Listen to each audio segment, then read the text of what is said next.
ತುಂಬ ರುಚಿಯಾದ ಆರೋಗ್ಯಕರವಾಗಿರುವಂತಹ ಮೆಂತ್ಯ ಸೊಪ್ಪಿನ ದಪಾಟಿ ಯಾವ ರೀತಿ ಮಾಡೋದಂತ ನೋಡೋಣ ಬನ್ನಿ. ಬಿಸಿ ಬಿಸಿ ಇರುವಾಗ ಮೇಲೆ ತುಪ್ಪ ಹಾಕ್ಕೊಂಡು ಹಾಗೆ ಕೂಡ ತಿನ್ಬೋದು, ಅಷ್ಟು ರುಚಿಯಾಗಿರುತ್ತೆ. ಇಲ್ಲಿ 1 ಸೋಡಾ ಆಗುವಷ್ಟು ಮೆಂತ್ಯ ಸೊಪ್ಪನ್ನ ಎಲೆ ಮಾತ್ರ ತೊಗೊಂಡಿದ್ದೀನಿ, ಮತ್ತು ಸಣ್ಣದಾಗಿ ಕಟ್ ಮಾಡ್ಕೊಂಡು ತೊಗೋಬೇಕು.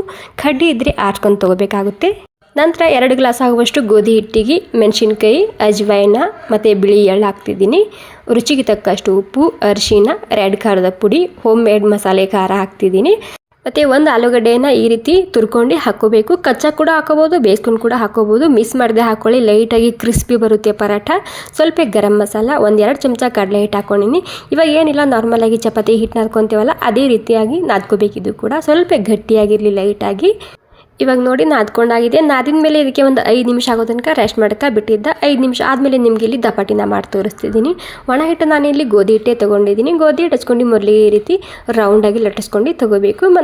ಆಮೇಲೆ ಇದಕ್ಕೆ ಈ ರೀತಿ ಮಡ್ಸ್ಕೊಂಡು ತೊಗೋಬೇಕಾಗುತ್ತೆ. ಒಳಗಡೆ ಹಿಟ್ಟು ಮತ್ತು ಎಣ್ಣೆನ ಹಚ್ಚಿ ಮತ್ತು ಲೈಟಾಗಿ ಇವಾಗ ಲಟ್ಟಿಸ್ಕೊಂಡು ತೊಗೋಬೇಕು ಅಷ್ಟೇ. ಇಲ್ಲಿ ಹಂಚು ಕೂಡ ಬಿಸಿಯಾಗಿದೆ. ನಾರ್ಮಲಾಗಿ ಚಪಾತಿ, ಪರೋಟ, ದಪಾಟಿ ಬೇಯಿಸ್ಕೊತೀವಲ್ಲ ಅದೇ ರೀತಿ 2 ಕಡೆಗೆ ಕ್ರಿಸ್ಪಿ ಆಗೋ ತನಕ ಬೇಯಿಸ್ಕೊಂಡು ತೊಗೋಬೇಕು ಅಷ್ಟೇ. ತುಂಬ ರುಚಿಯಾಗಿ ಬರುತ್ತೆ. ಒಂದ್ಸಲ ಖಂಡಿತ ಟ್ರೈ ಮಾಡಿ ನೋಡಿ. ಮಕ್ಕಳು ಕೂಡ ತುಂಬ ಇಷ್ಟಪಟ್ಟು ತಿಂತಾರೆ ಮತ್ತು ಹೆಲ್ದಿ ಕೂಡ ಇದು. ಓಕೆ, ಈ ಹೆಲ್ದಿ ರೆಸಿಪಿ ನಿಮಗೆ ಸ್ವಲ್ಪನಾದರೂ ಇಷ್ಟ ಆಗಿದ್ರೆ ಒಂದು ಲೈಕ್ ಮಾಡಿ. ಸೊ ಬಿಸಿ ಇರುವಾಗ ಮೇಲೆ ತುಪ್ಪ ಹಾಕ್ಕೊಂಡು ತಿಂದು ನೋಡಿ. ಆಹಾ,